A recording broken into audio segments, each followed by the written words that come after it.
Ce film vous est proposé par la Massif afin d'aborder de façon préventive les spécificités de la conduite et de l'usage d'un camping-car. Le camping-car est soumis aux mêmes règles que tous les autres véhicules de moins de 3,5 tonnes. Malgré tout, le camping-cariste que vous êtes ou que vous êtes en voie de devenir doit toujours garder à l'esprit qu'il conduit un véhicule dont le poids et le gabarit ne sont pas ceux d'une voiture de tourisme. Nous allons tout d'abord profiter de quelques conseils d'entretien prodigués par un professionnel du camping-car.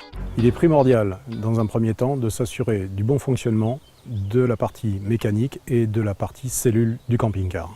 Il est essentiel de faire contrôler ses pneumatiques et de préférence le faire par un professionnel qui saura détecter une anomalie sur le pneu, sur sa structure ou sur une déformation éventuelle de celui-ci. Lorsque l'on a laissé son véhicule stationné pendant plusieurs semaines ou plusieurs mois, de s'assurer que le pneumatique n'a pas créé un plat lié au stationnement. Il faut donc faire contrôler ce pneumatique ou ces pneumatiques par un professionnel qui pourra s'assurer que les pneus tourneront. Avant de prendre la route également, on contrôle systématiquement son éclairage. On s'assure de la fermeture de la bouteille de gaz. Et également, un dernier point, on s'assure de la fermeture de la soute arrière. À l'intérieur du véhicule, il est important de mettre en sécurité tout ce qui va être dans les placards. C'est ce qui peut générer des bris à l'intérieur de ceux-ci. Il est également important de s'assurer de la bonne fermeture des lanterneaux, des baies latérales, de bien verrouiller son frigo, de désactiver sa pompe à eau et également de ne rien laisser traîner à l'intérieur du véhicule.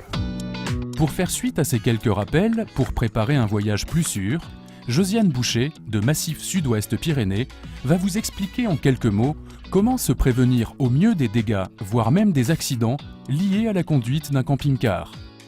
Pour celui qui n'a jamais conduit de camping-car, la prise en main demande toujours un petit temps d'adaptation.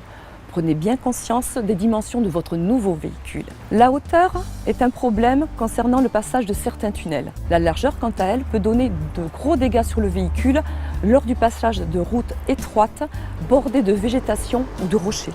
La longueur du véhicule va avoir un impact direct sur le porte-à-faux arrière lors de vos manœuvres ou lorsque les virages sont serrés. Ne surchargez pas non plus votre camping-car. Respectez le poids total en charge indiqué sur la carte grise car cela a un impact direct sur vos pneus. De plus, lors d'un contrôle, vous seriez obligé de délester. Avant le grand départ sur la route, prenez le camping-car en main vers un itinéraire que vous maîtrisez pour vous entraîner à rouler, à vous familiariser avec les outils d'aide à la conduite, notamment la caméra de recul et le GPS. Sur la route, adoptez une conduite souple, apaisée et anticipez les freinages. Doublez vos distances de sécurité par rapport à celles applicables à une voiture. N'oubliez pas, vous serez beaucoup plus sensible au vent et aux appels d'air lors des dépassements des poids lourds.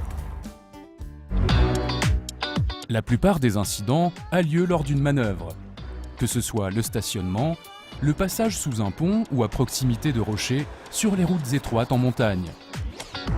Certains sont également dus à l'éclatement d'un pneu, provoqué bien souvent par la surcharge du véhicule ou des pneus sous-gonflés.